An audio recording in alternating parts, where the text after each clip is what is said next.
The U.S. Senate has passed the stimulus bill. Gabriel Iglesias refuses to let cancel culture win, and Christians that voted for Biden are now regretting their decision. I'll be getting into that and more on The William Hall Show.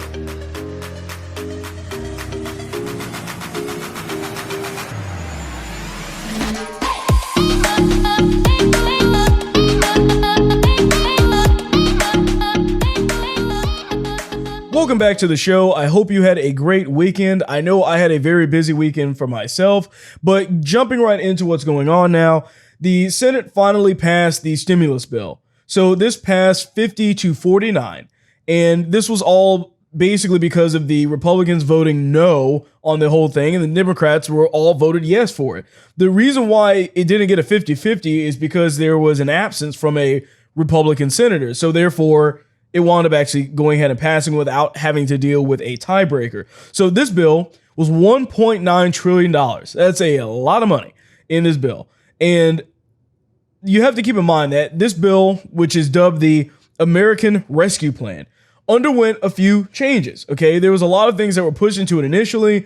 Some of those things have been revised or taken out completely. So first of all, you had the Senate version, which removed the $15 federal minimum wage. So they were trying to get this pushed in.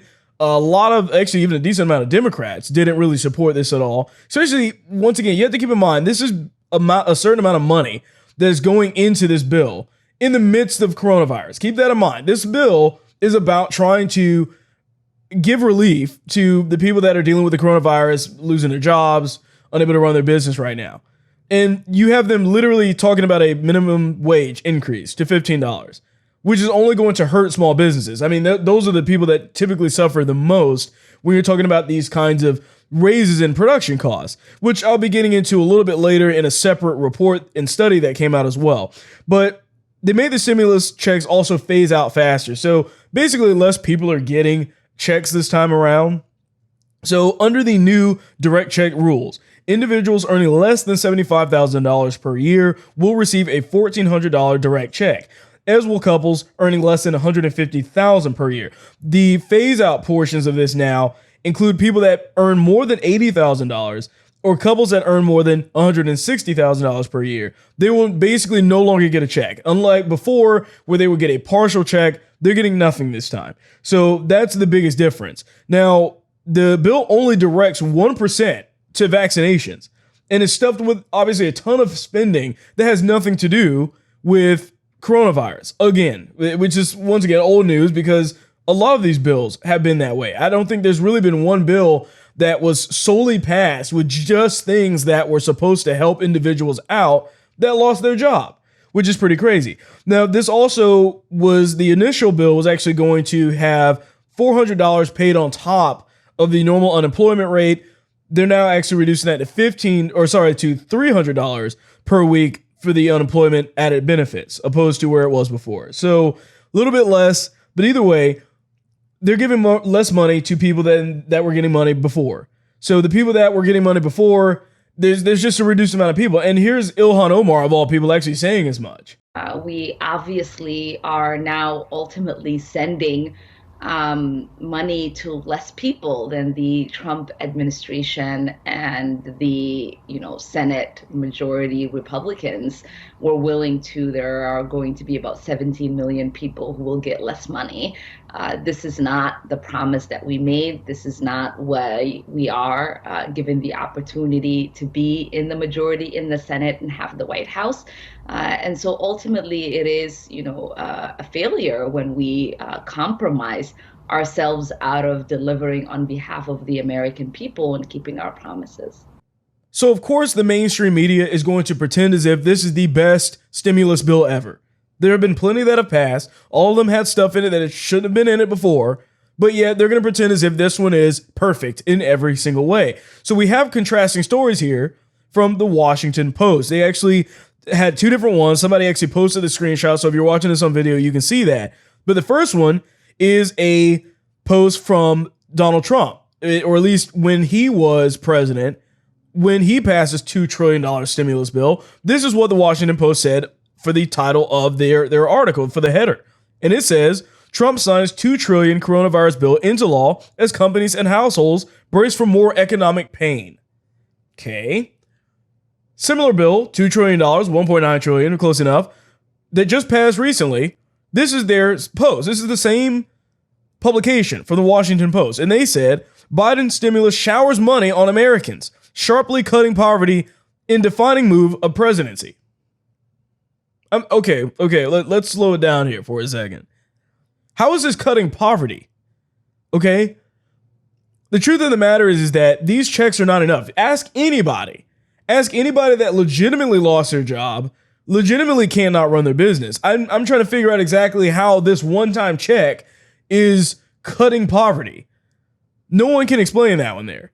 Because that's just not what's happening here. That's not what's going on. You know, what would really cut poverty down, what will increase or lower the unemployment rate, is allowing businesses to open, allowing people to go back to work. That's what's really going to make a difference. But these checks are not going to do anything for anybody that really needs it. Not much at all. So it's interesting seeing the contrast between these two different time periods from now under Biden and just from a year ago under Trump. Their entire handling of this situation and reporting on this is entirely different. This once again shows the bias that we all know exists. So at this point, with the stimulus package and all of that at least being signed by the Senate, all that's left is for Biden to sign it. And they're looking to have that done by Wednesday this week, in which case they'll go through the distribution process and get the checks out to everyone. Speaking of minimum wage, so a new study shows that a minimum wage hike actually led to higher prices at McDonald's. So increasing the minimum wage to $15 an hour has resulted in exactly what critics have predicted: a loss of low-skilled labor jobs and, according to a new study, increased prices for goods and services provided by companies that employ low-skilled workers. Now, if you ask or talk to any of the well-named, well-acclaimed economists, they'll tell you about this kind of stuff, obviously. But what we're seeing here is just added data to the conversation about how increasing minimum wage doesn't really help anything. There was actually a recent video where Daily Wire went around asking people about different kinds of wages and what should the minimum wage be? Should it be $35 an hour? Should it be $50 an hour? Should it be $75 an hour? And of course, you're talking to random people on the street and they're just hearing, ooh, more money. Great. I'll take it. More money, right? Ignoring the fact that your businesses have to pay you that money. Okay? That means their production costs increase. And when production costs go up, so do the cost of goods, which basically means moot to what you're going to be able to purchase. So this study kind of goes into that a little bit. So a part of the study says, by vastly increasing production costs, minimum wage hikes resulted in an equivalent increase in menu prices, which is obvious. This is exactly what we're talking about here. So supporters of hiking the minimum wage to workers' nominal wage and argue correctly that some workers would see higher numbers in their checks every week. Of course, yeah, that's obvious. You start paying people more money, they're going to overall see more money in their paycheck. However, the figures aren't exactly what matters. A worker's real income and standard of living is best measured by the purchasing power of their wages, right? So I've talked about this before, but it's like a dollar. Pretty much everyone has a dollar. So a dollar is just, it's not really worth much of anything. It doesn't have much value because everyone has one, right?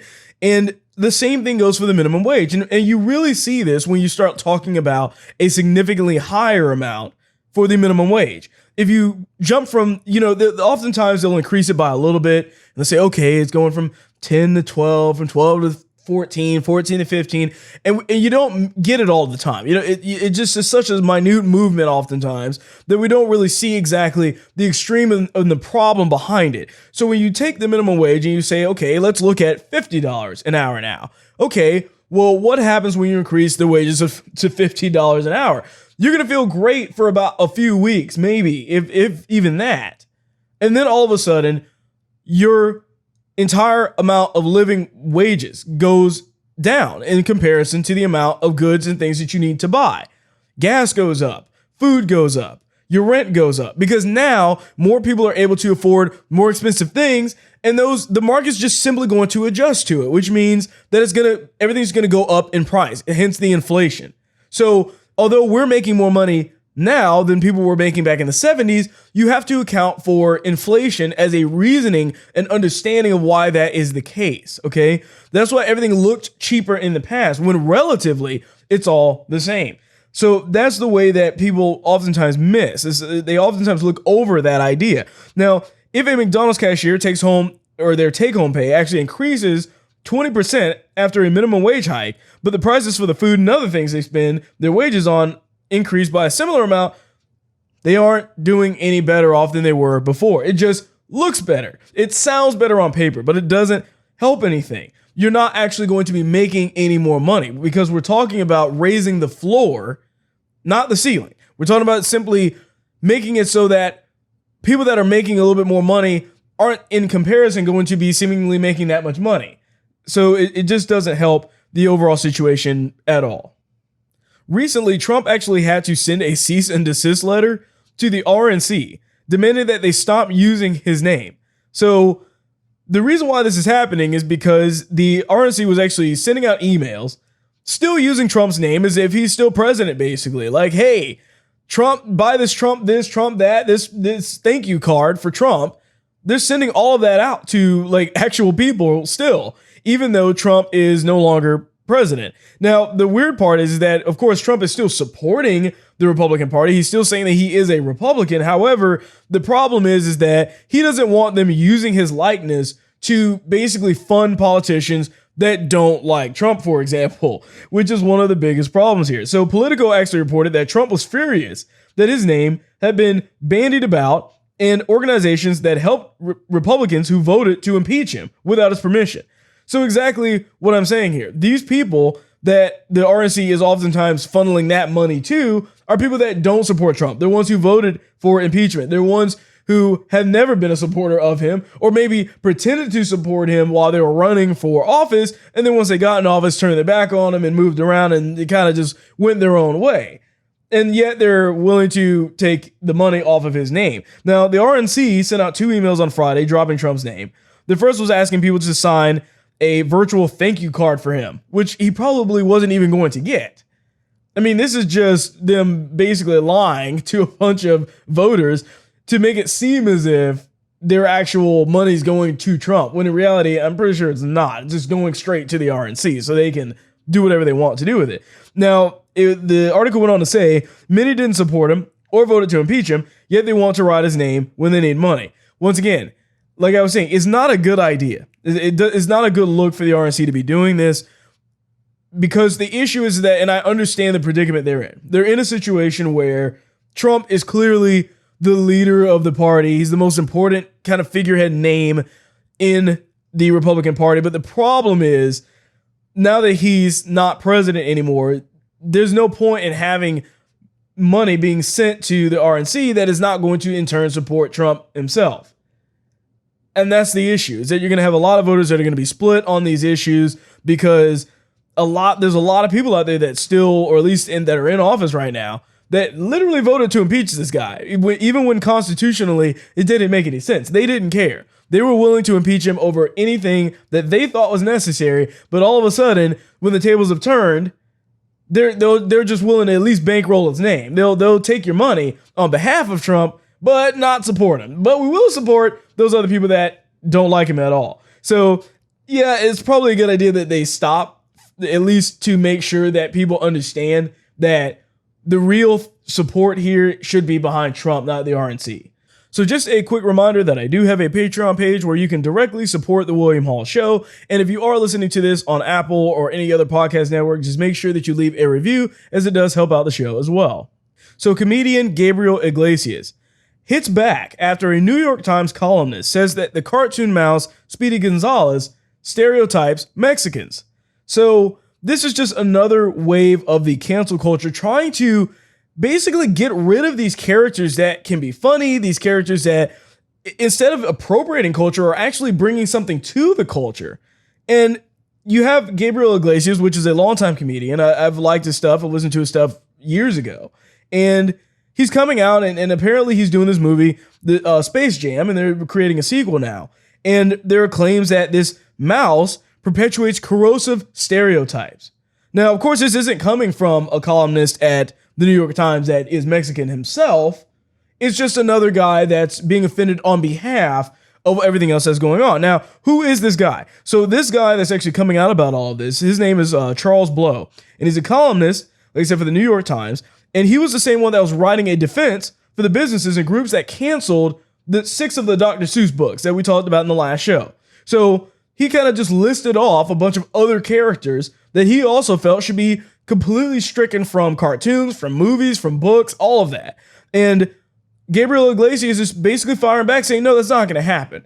So the quote from him, from Gabriel Iglesias here is, I am the voice of Speedy Gonzalez in the new Space Jam. Does this mean that you're going to try and cancel Fluffy too? Now, Fluffy's his kind of character that he has, kind of on his comedy show, kind of what he calls himself, basically.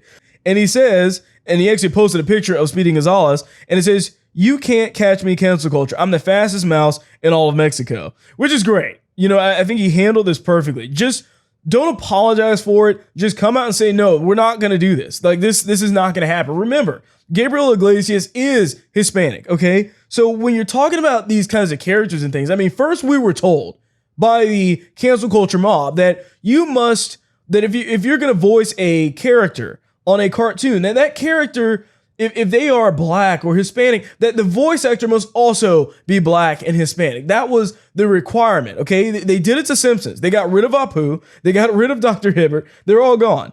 And now they're saying, well, even if they're a Hispanic person, if it's still a Hispanic character or a Mexican mouse or whatever it is, they shouldn't still be allowed to even be a character on those shows at all. Get rid of them. It doesn't matter who's voicing them. It does. Once again, this is why you can't apologize to these people. You don't apologize to the mob. Just do what you're going to do. Have your show, have your characters, and forget about the people that are always going to be offended at everything. Because it doesn't matter what you say, and it doesn't matter what you do. They're going to be offended anyway. So you might as well just do it and just make a cartoon and be done with it. Because that's all it really takes. Christians that voted for Biden are now regretting their decision. They say that they are, quote, feeling used and betrayed by the Biden administration. Now, I don't know why they're surprised by this, but this is the reason why they're talking about this in the first place. So this is a group deemed the pro-life evangelicals for Biden, said that it is disappointed and betrayed by recent abortion measures taken at the White House and the failures of President Biden to stick to his word to hear them out on policy decisions. The group is upset that the Biden administration is supporting the $1.9 trillion COVID relief bill that excludes the Hyde Amendment. Now, the Hyde Amendment is a measure that prevents taxpayer dollars from funding abortion, okay? The amendment has been included in federal spending bills since 1976 on a bipartisan basis. Keep that in mind. So that's a lot of years, okay, that this bill has been sitting there. It's more than 40 years that this bill has been included in all of the spending bills. And so they go on to basically say that they are very disappointed about the COVID-19 relief package's exclusion of the Hyde Amendment, a long-standing bipartisan policy that prevents the tax-funded abortion, which I just talked about. But they're saying that we're even more upset that the Biden administration is supporting the bill, okay? Hence, or at least the spending bill in general. Now, they're going on to say that during an Atlanta Democratic National Convention Committee event in 2019, Biden announced that he was no longer going to be supporting the Hyde Amendment. That was in 2019, okay? I don't know what planet these people were living on this entire time, but if they didn't know that Biden was for abortion, I don't know what they were looking at. He voiced his ending of the support of this Hyde Amendment. So this, if they did their research, they would know that. If they looked online somewhere, they know that. But I have a pretty good feeling that all they've been doing is watching the mainstream media and letting them dictate what they believe in and not really doing the research. I don't know why these people are even trying to pretend as if they're so surprised. If they're surprised, I think that this is a bigger outlook on the bigger problem that is plaguing a lot of the Christian community right now.